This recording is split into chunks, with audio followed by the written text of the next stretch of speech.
Okay, this is experiment 13, determination of a molar mass of a gas. Okay. And what I'm going to do is I'm going to go through and show you how we do the experiment, and with the data that I obtained, you're going to calculate the molar mass of your gas, and then you're going to actually send it via email and have it in the subject line, r120 experiment 13 molar mass of a gas. And if you not only send me the molar mass, but what I'd like to see is your calculation, the work for your calculation. And please send it to me by next week on Friday. So, experiment 13. So first of all, to get started, what you need is you need a 250 milliliter graduated cylinder. You're going to have basically your ring stand with a 3-prong clamp. You're going to need here your hot plate, 125 milliliter dry Erlenmeyer flask, your unknown, which in this case has a little bit of blue dye in it so you can see it, a rubber band, about an 8 by 8 centimeter aluminum foil. Basically, you have here your asbestos pad in order to make sure that when you let your Erlenmeyer flask cool, it doesn't burn your bench. Here is just a little pin, kind of like the pin that you use when you buy a nice dress shirt. Okay, and then a boiling chip, disposable pipette, and a 600 ml beaker with about 350 to 400 milliliters of deionized water. What we do is here, you're going to take this foil, you wrap it over the cap of the Erlenmeyer flask. Use the rubber band as an additional way of holding the foil on there tightly. And with the pin, you're going to just do a little tiny pinhole there. Pretty much so you can't see it. You know you went through it, but you can't see it because you want to make sure that you don't lose excess amounts of gas when you do the experiment. You're going to transfer, here's line 1, here's line 2, about 2 milliliters of your unknown solution.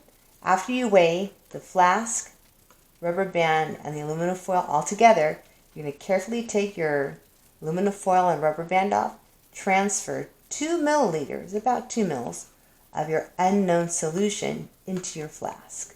And then you're going to put the cap and the rubber band back on it. Okay? So this is approximately what it looks like. All right? Now once you have that done, you're going to put it into your beaker of water. And you're going to try it. Notice how this is as low as possible because you want to get your Erlenmeyer flask as immersed as much as possible in the hot water. You want to crank it up to about 8 or so. You want the water to be, if not boiling, very close to boiling. And what you're going to do is keep an eye on your unknown. And when it's completely, what happens is you wait until it's completely dry here. And then you take it off, you hold the clamp, pull it out, take it off and let it cool down on your asbestos pad. When you do that, you'll see condensation. You don't want it dry when it cools down. You'll see some amount of liquid condensing down. So what happened is, in the beaker with the hot water, it completely became vapor. Some of it, if there's excess, which we saw, which is the hope, will escape through the pinhole. So that this flask is completely full of your unknown gas. Then, when you put it to cool, the unknown gas condenses, and then you can see the amount of liquid. When you do that, just so you know, you're going to weigh this flask out when it's cool. So it's at room temperature. You're going to weigh this flask with the remaining sample, aluminum foil, and the rubber band. And notice when I immerse the flask, you want to make sure that you do not get water on the aluminum foil, because that would cause an increase in weight by accident, and that would increase your error. Your molar mass would be too large. When you do that, once you weigh it out, then you can remove all your liquid. You can now remove your foil and your rubber band, and you're going to dump your unknown liquid into the waste and fill this completely up with tap water to the very top. Okay, and then pour it into your 250 milliliter graduated cylinder so you can determine the volume of the Erlenmeyer flask. What's interesting is just be careful when you pour it, because you can lose a milliliter, excuse me, or two. So you're going to read this as well. Okay, so let me go ahead and zoom in a little bit. Okay, so you can try to see what value that is. All right. Now you're also going to have to go to the barometer in the back of the room. And the barometer, it's on the right-hand side by the analytical balance ring.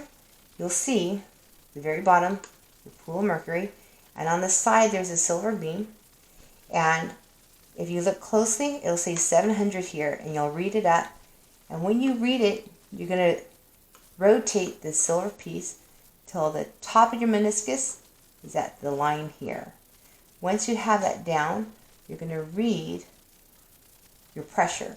So for instance, in this case, for this example, 700, then 40, 1, 2, 3, but it's between the 3 and the 4, and then you use your vernier side and say, okay, which line comes completely across? Okay, oh, no, not yet, not yet. Oh, look at this looks almost directly across. And that's how we get 743 point, and then wherever that line is, then you read that number, 6 millimeters mercury. Okay, and you also need to read your thermometer. So there's a thermometer in our set at the base of your mercury barometer, and you'll read the temperature there. Okay, and why do you need to do that? Let me try to zoom in on here. This also, both the previous page and this page are in your lab packet. Okay, so it's right here. I'm not sure you can read it, but you'll have your lab packet too. You need the temperature because the bottom line for your temperature is if we read 20 degrees, then since our pressure was close to 760, this is the correction, and you add this value to whatever value that you have read off your barometer, and that would be your corrected pressure. Okay, so we're using unknown 90. I was using scale number 9 because you want to make sure you always use the same scale. The flask with the foil and the rubber band. Let's see if I can zoom in just a little for you. Okay, was 100.4771 grams. After I finished heating up my sample, and then it looked like it was dry, and so then I let it cool down, and when I reweighed it at room temperature again, it was 100.8444 grams. So the difference between these two would be the mass of your sample. The temperature, when you measure the temperature of the water at the time that this is completely empty, so you know, okay, so that's the temperature of the gas. There's no liquid in my Erlenmeyer flask. At that time, it was 95.1 degrees Celsius. So it's short boiling water for a little bit. When I went back to the barometer, the pressure was 765.2 millimeters mercury, and the thermometer on the barometer read 18.1 degrees Celsius. This is uncorrected, so don't forget you're going to need to correct that. And my volume, as you saw with the graduated cylinders, you can double check my numbers. I read to be 153 milliliters. So now that you have the mass of sample, and you have P, V, and T, you can correct them, get them to the appropriate units. From here, you can get the number of moles of sample you have. Mass divided by moles will give you molar mass. And that is how you're going to finish getting the molar mass of your unknown. If you need to see an example, also take a look at the videos from the lecture, because they have examples. I did a specific example for experiment 14. It's pretty busy, but 14 has a lot going. And in a previous video to that, I have one getting the molar mass of an unknown. And that's what you're going to do. You're going to do that same type of process as you would here.